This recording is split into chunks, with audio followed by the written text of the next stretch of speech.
And we are live, Smash Mouth Sports. I am your host, Preston Bailey. With me is Cam Vieira. We are honored and privileged to have Jordy McElroy. He works for like 10 different publications. I'm only going to give you two. He works for the Patriots Wire.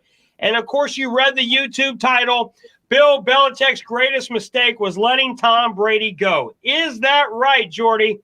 That's right, man. That's right. I just want to first thank you guys for bringing me on, man.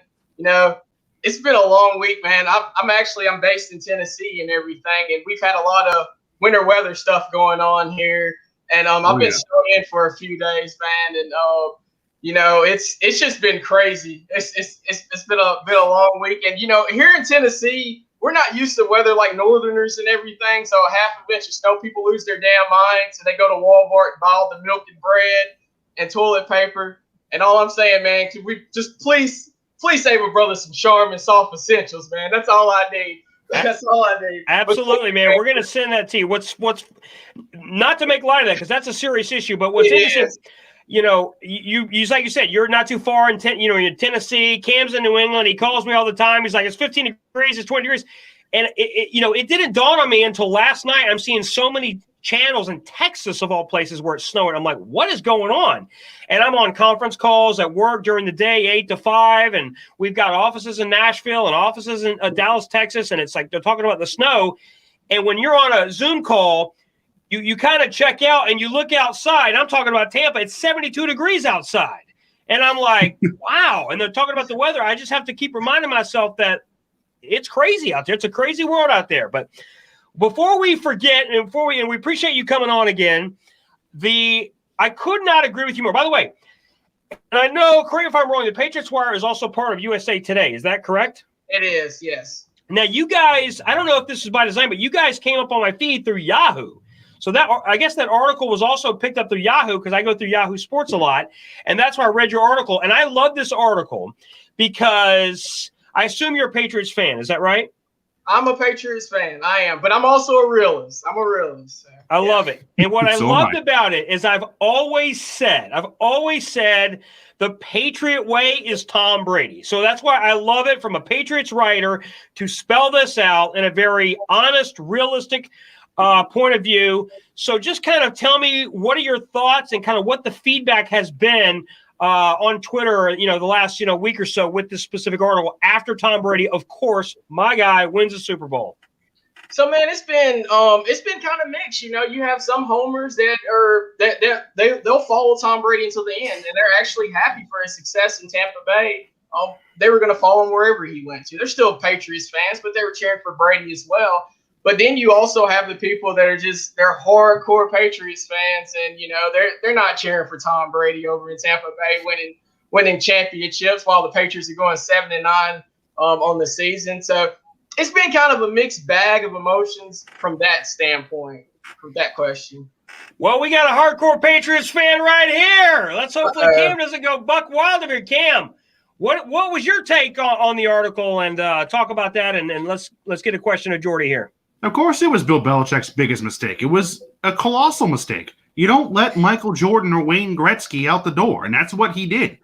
And you just don't do that, and especially when you don't have a replacement for him. Of course, it was his greatest mistake. And I was rooting for Brady. Of course, I was. The man brought me 20 years of joy. Why would I root against the man who brought me so much happiness? But Jordy, your last line stood out to me. It was something that never should have happened. It's true. It never should have happened. It never should have come to this, where Brady has to beg for a 2-year contract to get the contract that Drew Brees got from the Saints twice over.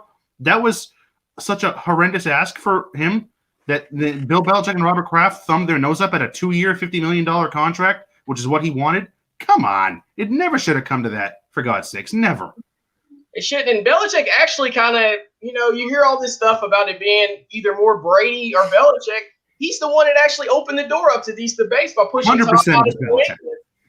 And that's a huge thing. It never would have came to this. Just imagine, it makes you think, if he was still in New England, if he would have stayed there, we'd be talking about, not all of us, but people would be calling Brady assistant quarterback still.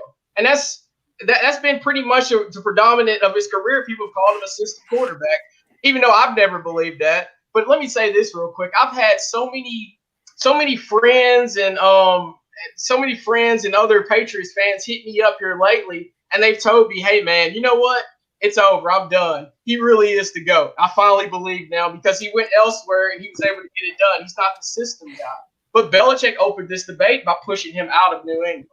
Hey, Jordy, and you bring up a lot of great points. And here's how I want to kind of set the stage here. Here's how I've always viewed it. Look, at the end of the day, Bill Belichick's a great coach. I'm not taking anything away from him. But at the end of the day, Tom Brady's throwing those touchdowns. Tom Brady's the one memorizing the plays and doing all things. And here is what I want people to point out. And you brought up a lot of great points in your article, and you're right. My Tampa Bay Buccaneers had not been in the playoffs since 2007, had not won a playoff game before this year until they won the Super Bowl in 2003. They had gone that whole 18 years. But here is the key I think people miss. You have all those years where Tom Brady bailed out, just having a Josh Gordon, trying to get lucky, trying to get Antonio Brown. All these chaotic moves, the N'Keal Harrys, the Sony, all over and over, all these crazy moves that Bill Belichick's made, overly aggressive moves or under aggressive, just all over the place, poor drafting. And the other thing is, too, that I've said, it's Brady taking the discounts every single year to stockpile more guys.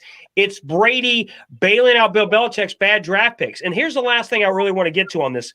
Just take a look at this year. We had the same core team as a year ago, but we did also add Gronk. That would not have happened, okay? Gronk left New England. Antonio Brown, Leonard Fournette, many, many guys that were great, great players. And not only that, I think what Belichick got what he wanted in the sense that he got everything he wanted to prove. Because I was starting to get the feeling with Belichick that he was starting to believe his own sauce, that he could just win with anybody. He could win with Case Keenum. He could win with Cam Newton, who's beat up. So if you could kind of talk to me about that, if you felt kind of the same way. It's. So I don't want to pile too much on Belichick. Belichick. I do. Let's pile on him. Let's pile it. Belichick. He's still the architect of this thing, and he's the one that went out and he took a chance on Tom Brady. But what you said, I mean, those are all exactly on point.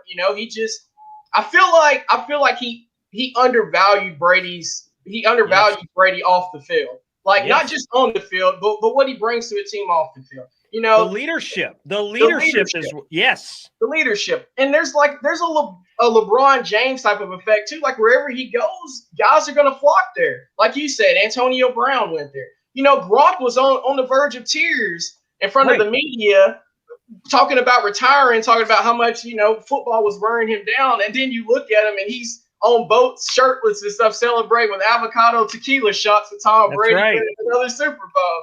Catching 67 receiving yards and a couple touchdown passes in there. And he's talking about coming back next year. So that does make you wonder, what's going on in New England. Guys are not going to come to New England to play for Bill Belichick on the cheap in the cold when the team is struggling. They're going to open up the wallets big time. You are 100%. We're going to go to Cam in a minute, but you hit the point, and that's what I wanted to drive home, okay, that people are missing.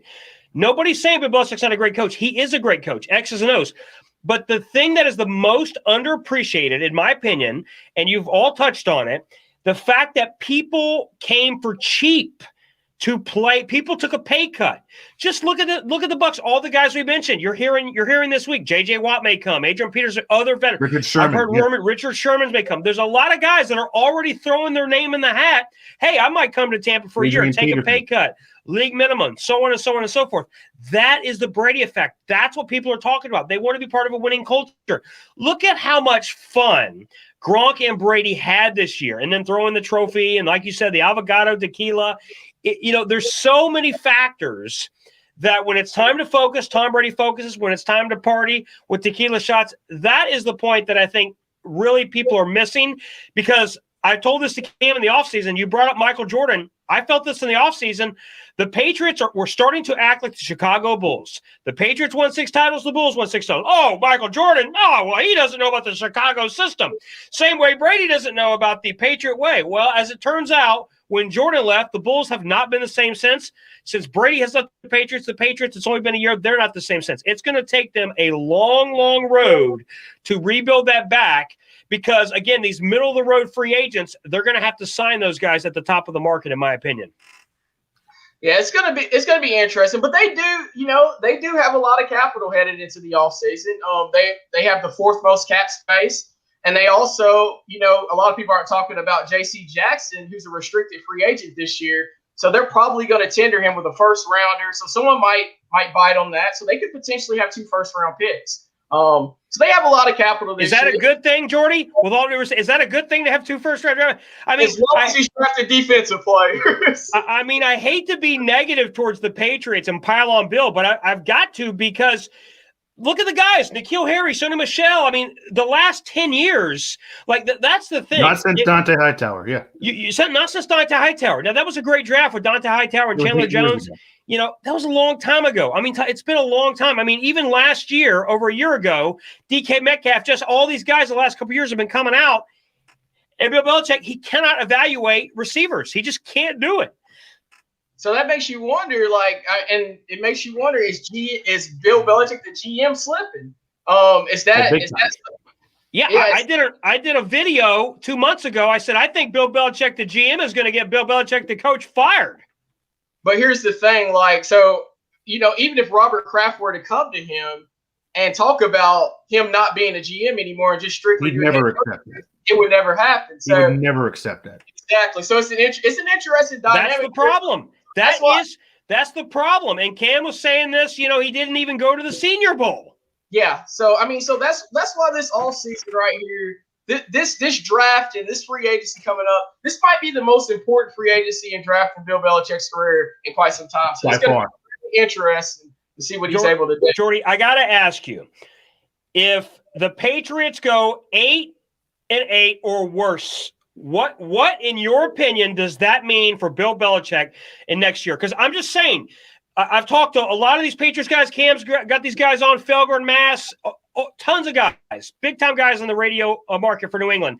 A lot of these guys are like, oh, Bill's fine. The Patriots will be back. And there's that sense that, 11 or 12 wins. I'm just simply saying the days of the automatic rubber stamp of 13, 14 wins every year, those days are gone. So what happens going further, in your opinion, if you're at 8 wins or less? Next season, then you just run it back. They're not going to fire Bill Belichick after another bad season of not making the playoffs. But obviously now, if we're talking legacy in comparison to Tom Brady, if Tom were to go and win another Super Bowl, then obviously that's a bad look. And Bill doesn't want that. But as far as Bill standing with the Patriots, if they were to go 8-8, I think you would just keep building the thing. They're not going to kick him out the door after a couple bad seasons. Cam, do you want to weigh in on that? Because Cam, I see he's bursting at the seams there. He's trying not to. He told me he's not going to wake up the whole neighborhood with a crazy, because he is ready to go have some bare knuckle fights with Bill Belichick. Is that right, Cam? He might need this UFC title back here. He needs that UFC title. You need Jordy in your corner here. Now, Preston, under your scenario, if they go 8-8, then if they get better, he's not going to go anywhere. So 8-8 is better. That's the argument we're making now. Because from 7, if they look like they're going in the right direction, I'm being realistic. I'm taking just to tell you how realistic I'm being. There was a caller to Felger and Maz, the radio show up here in Boston. We've had them on the air before today, that suggested that the Patriots sign Ryan Fitzpatrick and Gardner Minshew, and it didn't sound that bad to me. This is what I'm talking about. A year ago, you had Tom Brady for I'm telling you, and I told you this before, you thought it was crazy. Teams just don't win 14, 15 games every year. No, the Patriots had the best 20-year run ever. And unless Tom Brady gets bionic Wolverine titanium in his body, there's no way he's going to play for 20, which could happen. Tom Brady could be the first guy to get adamantium, in his body. So he didn't want to tell Alex Rodriguez he wants to play till 50, so. Let's get Jordy back in. Jordy, I got to ask you. So I understand, let's be optimistic. The Patriots can win 8 or 9 games, a couple free agents, top 4 money. I get all that. Maybe they get lucky with a good draft pick at 15. Tell me your number 1 quarterback as far as realistic. Who are they going to get? They're going to get Jimmy G? They're going to get Cam Newton back again? Deshaun, what do you see as a realistic? So let's not say, they're going to get Russell Wilson for a 4th-round pick. That's something Cam likes to do. So. Of course they're going to draft. Of course they're going to go out and get Deshaun Watson. They're going to spend everything. I'm just kidding. But realistically, you guys are probably going to hate me for this. But Let's hear it. Let's hear it. Go for it. Be real here. Say it with your chest, like Kevin Hart says. Say it with your chest. Cam Newton, man. Cam Newton. I know people. I'm sorry, man. Look. All right, let me explain. I'm not saying Cam Newton Cam Newton doesn't have. He's not Mr. Right, but he might be Mr. Right now. Like, I'm not saying he has to be the guy. They just need a bridge guy. And we're talking about Gardner Minshew and all these guys. All these guys are bridge guys anyway. They're not long term. They're not long term answers for New England right now. So you just need a bridge guy. Now let's be fair here. When Tom Brady was playing with that offense, Tom Brady stunk. People were saying that he was off the cliff. He was going over the cliff. Max Kellerman, as he like similar numbers to Jameis Winston. Yeah. Yeah, exactly. So he was not playing well in that offense, but he had no receivers, no tight ends, no one to throw to. So you put Cam in that same offense. He comes in after the draft, so he doesn't have much time. A new playbook's plopped on his legs and everything, and then you're over here with new receivers. Basically you're asking the guy to swim across the Atlantic Ocean with a couple bricks tied to his legs. I mean, there's nobody to throw the ball to. So he does deserve another chance possibly to come back on a cheaper option. I love it. As a cheaper option. You bring him back in, you build up the base around him. You get some, fix your offensive line, get you some receivers, get you some tight ends, go out and get Hunter Henry. Make that move. And then when you have the players in place, then you look for a quarterback. You're not just going to throw a young quarterback behind center and then watch him get fed to the wolves with no help at receiver. It's not going to work. I love it. Now, Cam is bursting. Cam, let's hear it. I know Cam is not happy, but let's hear it, Cam. I want to hear it from the horse's mouth. In English. I mean, you can. Okay, let's hear it. He is so frazzled right now because Cam is not a fan of Cam Newton. Well, it's not, you guys share the same name. Come on. He has this fantasy. Since Cam can't talk, I'll help him out. He's got this fantasy of Jimmy G coming back through the New England pearly gates in Foxborough, and his hair gets longer and long flowing, and he turns into Samson, and he knocks over the pillars, and he throws 40 touchdowns. I'm telling you, this is what their fantasy. The New England fans, this is what their fantasy is. Cam, so let's hear it. No, it's not. And look, Cam Newton is a great guy. He was very respectable all year long, nice to the media, nice to everybody. He seems like a great guy. He can't play anymore. Whoa! Oh! Wow! Let's hear it. Well, I mean, the training and everything Jordy said, but I mean, all that same stuff applied to Tom Brady, and he won the Super Bowl. So I mean, it's just, I don't know what the lack of training camp has to do with the fact that there would be a guy wide open 7 yards in front of him, and he would whip it at his feet. And it's just, no, you need something better. You need a guy to come in and be, I'll take, like I said, Ryan Fitzpatrick, Jimmy Garoppolo. I'll draft Mac Jones if he's available. If he falls to 15, I'll take Mac Jones. I don't think he's going to fall to 15, though. He feels like a perfect Daniel Snyder reach for the Washington football team. They'll trade up for him. Now, Jordy is a fan of Cam Newton. He makes an argument. Jordy does. You give him some receivers. You give him some tight ends. You give him elite running back. Run it back. Try to win 8 or 9 games, and that's the bridge guy, right? One more year. That's the bridge guy. That's it. Like he's not. Go ahead. Sorry, Jordy. If they want to bring him in to compete in camp, that can be talked into. If they want to bring him into camp and have him compete for the starting job with another journeyman veteran, then that can be talked into. I'm just not saying, Cam, it's your job 100% like they did last year. He needs to. They could actually, they could bring Cam back and then possibly draft a Mac Jones if he falls at 15. Or, if they get the J.C. Jackson, they get another first rounder, maybe they move up and get a guy. You never know, but I do like Cam being in there as a bridge guy, someone that's had at least a year of experience under Josh McDaniels and Bill Belichick. Bring him back and run it back. Once again, I'm not saying he's the guy. I'm not saying he's the guy. You're wanting to build the base offense. You got to get some receivers. You have to. You have to have tight ends. You have to. So, Jordy, I got to ask you. So, you feel confident if Cam Newton comes back, you get him a couple pieces, maybe you get Justin Jefferson 2.0, DK Metcalf 2.0, whoever you get, and maybe you add a Hunter Henry, a Nick Chubb or Najee Harris, kind of a guy, that kind of a player. You feel that this team with Cam, they could potentially win 8 or 9 games or more? I think they could. I think they could. If you looked at last season, Cam had a rough year. And they had no skill. They had no guys at the skill position. 7-9 was an overachievement. Yeah, but there was a couple games that the Patriots could have pulled out there and potentially made some noise late. Wow. They would have beat the Seahawks. You never know.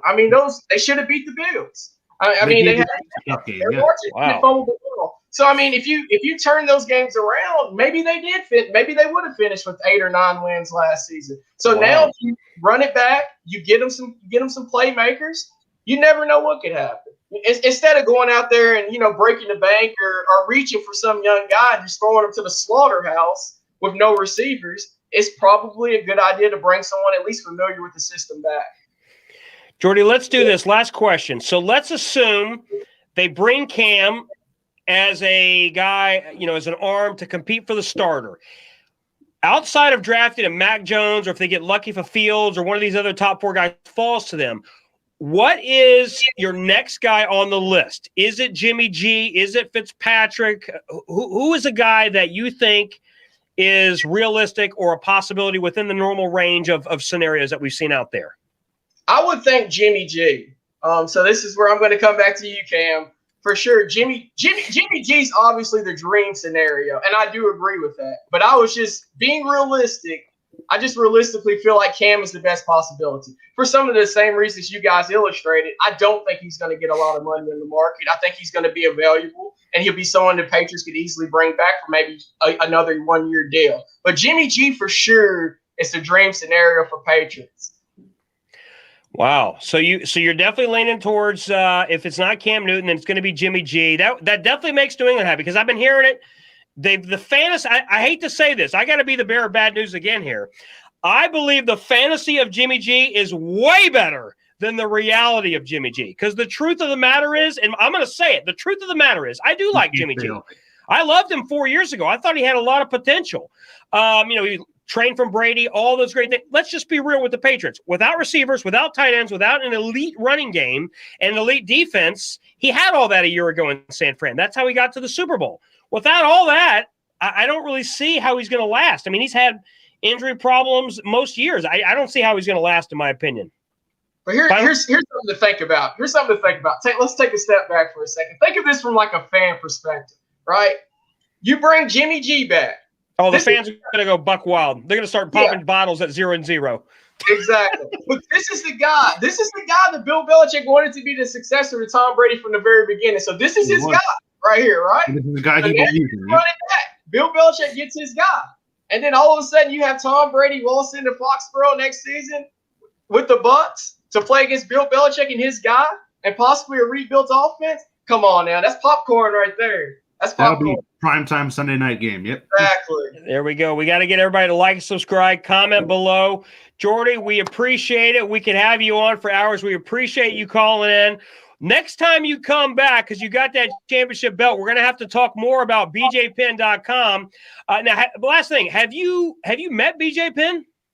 I haven't met him. His editor is my editor for that website is actually his best friend. So I have not met BJ. I haven't even interviewed him yet. So, I'm going to have to do that someday. I'd love to talk to him. There we go. We'll have to get the whole crew back on. Well, Jordy, thanks again. We appreciate your time. Great takes, and thank you so much. Thank you. Thanks again.